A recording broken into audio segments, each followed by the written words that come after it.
vampires are single-handedly one of the most timeless genres and folklore creatures since their origins in the 19th century. Now, honestly, even before then, vampires were everywhere. You have vampire romance movies, vampire kids cartoons, vampire books, vampire TV shows, even vampire cereal, for Christ's sake. It looks like the vampire genre is just as immortal as the undead beings themselves. However, they're even more important than that. Like many other horror genres, vampires reflect our fears back onto us. They started out as a symbol of Eastern European tensions and breaking Victorian sexuality norms, but over time they've changed to be so much more. Back in the 1870s, they were villains of the story, but now they're protagonists, the suave but relatable anti-hero, and most of all, the love interest. How have we gone from fearing and hating vampires to falling in love with them and wanting to be them?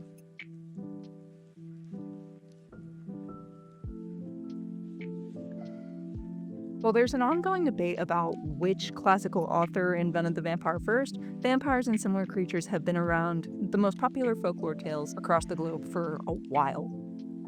You have European folklore, which the vampires we know and love today mostly come from, describing blood-drinking demons in Greece, Croatia, and the Nordic Peninsula, and many other places. There's also African mythology, with a lot of vampire-type creatures, specifically in today's Ghana, South Africa, and Madagascar. In early America, indigenous African and European folklore all blended together to create their own creatures and cryptids. The fear's only growing with the spread of tuberculosis. On the other side of the world, in Asia, there's also many vampire-like creature figures, especially in Japan, Vietnam, and Malaysia. Across all of them, however, they usually seem to feature the same things: blood consumption, immortality in one way or another, being brought back from the dead, and aggressiveness towards humans. And then from all of these tales comes to form the classical era in the 19th century literature. This is where vampires were more officially discovered by name, both on the page and in pop culture in general. There's Bram Stoker's Dracula, of course, and Carmilla by Sheridan Lee Fanu for the gays.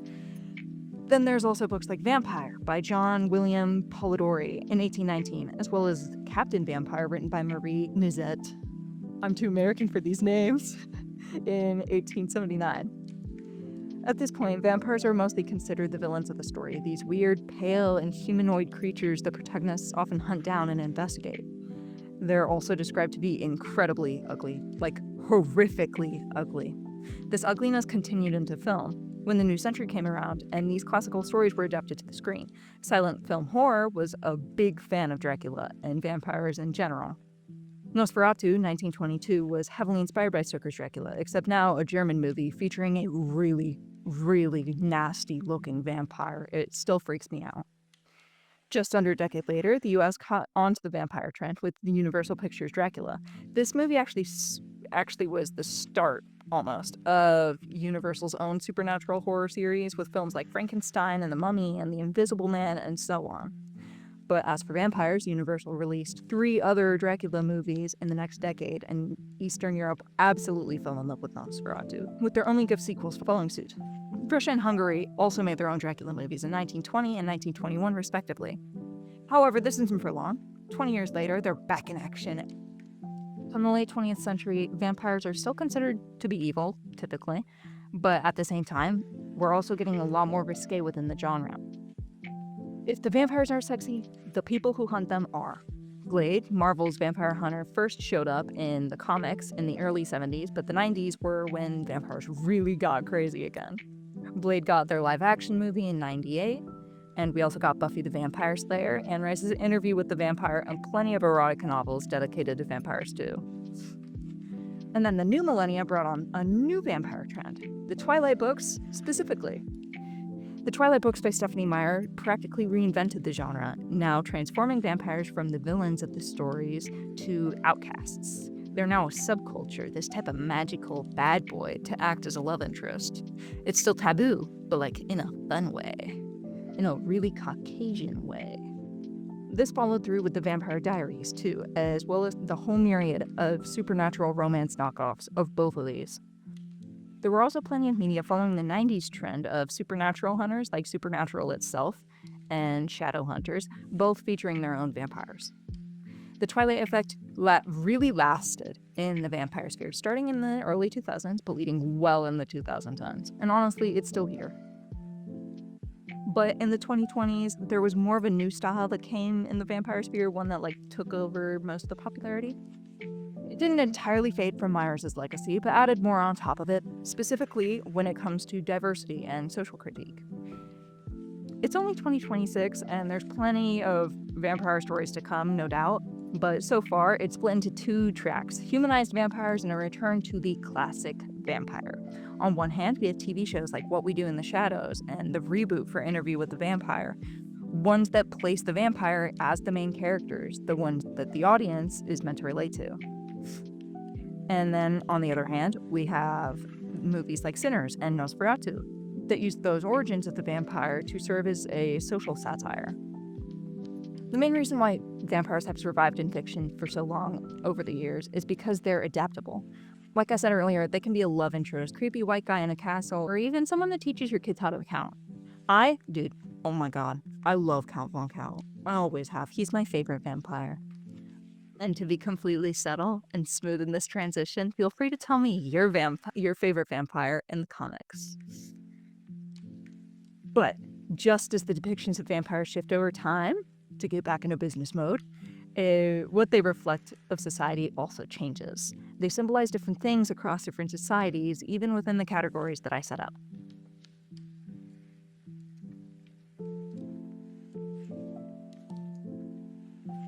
So let's go back to the classical era with all those famous books. Firstly, Carmilla and Dracula were both written by Irish authors, and coincidentally, both books heavily touched on sexuality. There's seduction, there's taboo, there's blood sucking from really curious places. It's all really freaky.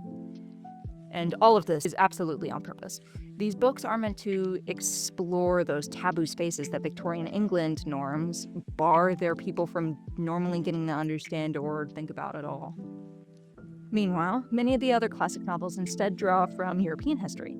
Dracula does too, obviously, but these books don't really focus so heavily on the same things that Dracula does. Instead, they use those Eastern European influences to show the fears of shifting cultures and the brutality in war in the 19th century and even before then. Interestingly, this is often between Russians and Romanians, specifically. Russian authors describe Romanian coded characters to be brute savages, meanwhile Romanian authors describe their Russian ones to be pale, brutal, and bloodthirsty. However, moving into the 20th century films, the cultures reflected in these movies change. The movies are mostly adaptations and sequels to the classics, so there's not much to touch on thematically, but the one big change is that instead of demonizing both Romanians and Russians respectively, there's a new villain to pin all of this on ethnically, because Europeans were really racist. Jewish people. There was a lot of anti-Semitism and, to be fair, anti-Nazi / anti-Germany themes prevalent in a lot of these movies instead. It's not just because of the World Wars. Well, not immediately because of the World Wars. Instead, it's also because of the original Nosferatu that was created in Germany during the Great Rise in anti-Semitism in the 20s and 30s. And then, on the other hand, there's also American Universal Pictures Company really spearheading the vampire trend on the other side of the world. The biggest effect these vampire movies had on culture, though, was leading in the new trend of supernatural silent horror.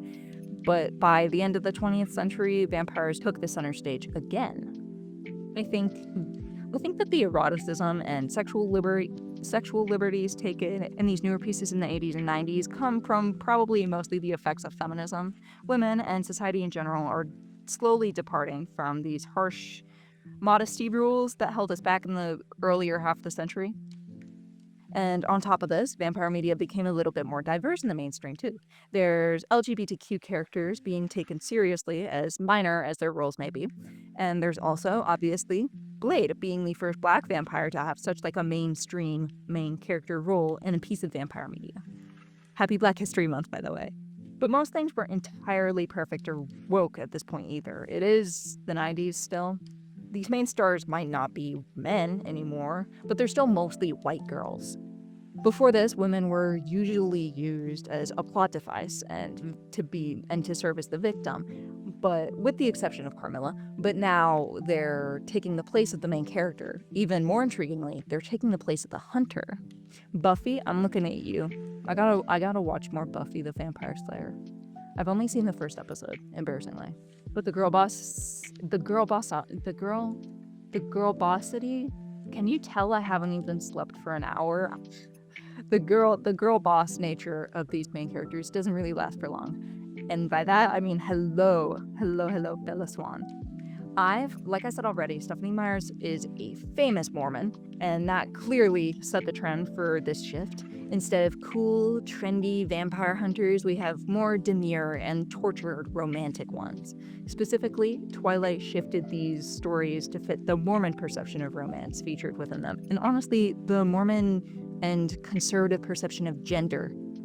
Instead of eroticism and sexuality, there's modest romance with the bad boy vampire, while still waiting for marriage in your ankle-length khaki skirt.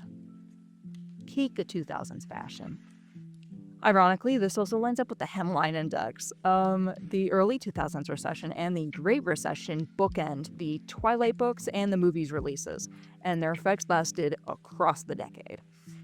When economic times are tough, fashion styles usually get way more modest. Speaking of money, vampires also have always been shown to be really, really wealthy. But up until this point, that was something that usually made them a villain. A dark, shrouded castle, riches taken from their victims, stuff like that. Karl Marx actually once likened vampires to the bourgeoisie, saying the habit of sucking blood from the poor would be an allegory for capitalist society and how the upper class step on lower classes' backs to get where they are. But Twilight and the media that comes after it humanizes these ultra-rich mass murderers. They're framed as vegetarian, which makes literally no sense. Could they not have picked humanitarian as a term in general and instead? Or they have this hidden soft spot that only the white girl main character can discover when they fall in love, and suddenly he's a good person for killing a bunch of people and driving out an indigenous tribe from their home in Twilight. The Cullens are really weird. As we transition past the 2010s and into the 20s, this humanization continues, but we also get to acknowledge how inherently evil vampires are in general. They're also becoming way more free to navigate queerness and race, especially blackness, within the mainstream genre. Sinners was one of the top-performing movies of 2025, and even remakes of older vampire pieces, such as Interview with the Vampire, are more diverse as well. What We Do in the Shadows sticks out from this. It humanizes the vampire still with a mockumentary comedy genre, which I find really cool. And it also points out the wealth divide a little bit between the vampires and then their human intern Guillermo. It also doesn't gloss over the brutality of vampires, but honestly uses it for humor. Sinners and Nosferatu also work as social critiques, with Nosferatu mainly focusing on sexuality and misogyny, and the Sinners focusing on racism and the Black experience, especially in the American South. Interestingly, vampires are still the monsters in these movies. They are horror movies, after all. Even with the ugliness of vampires in these movies, most people's first thought of vampires are very attractive creatures. They're pale, they're suave, they have this superhuman allure to them that no one can quite deny.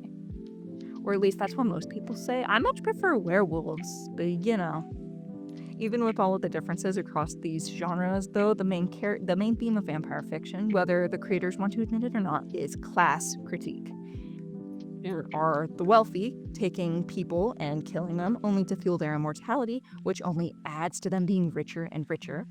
But the real question is, in this shift of vampire fiction, how close are we, the minority, the non-vampires, willing to dance with the devil? Or honestly, why do we even want to dance with the devil in the first place?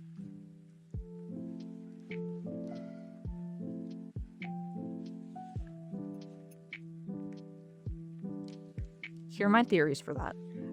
Firstly, vampires have a mix of this bad boy outcast appeal from the monster aspect that the general population doesn't really trust for obvious reasons. And then they also have power that most bad boys lack.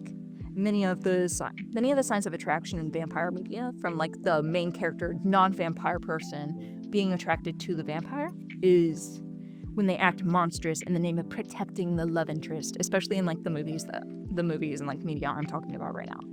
For example, the scene in Twilight where Edward scares off those creepy guys scaring Bella, or the other 12 scenes where Bella pretends that he's there to scare off creepy guys scaring Bella.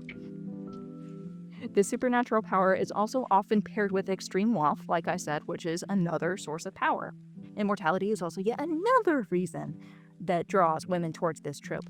They can't be hurt, and oftentimes they are absolutely head over heels in love with the love interest, or like with the main character, in a way that the vampire usually has never experienced before. Somehow, even though they've lived for hundreds of years, I'm talking about like longer than life devotion. Honestly, that part, I get it. I get it.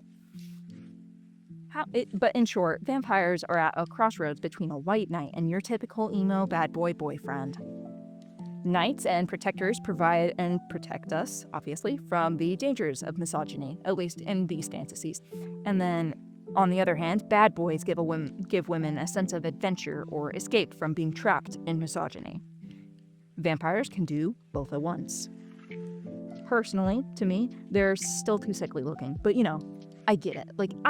Thematically, I understand it. Looks-wise, no. Never. But that's all I have for vampires, though. If you enjoyed this video, I highly recommend checking out this other video that's up on the screen right now. It also goes into horror and womanhood and society, and I'm personally really proud of it. So that's reason enough. Anyways, thank you for watching.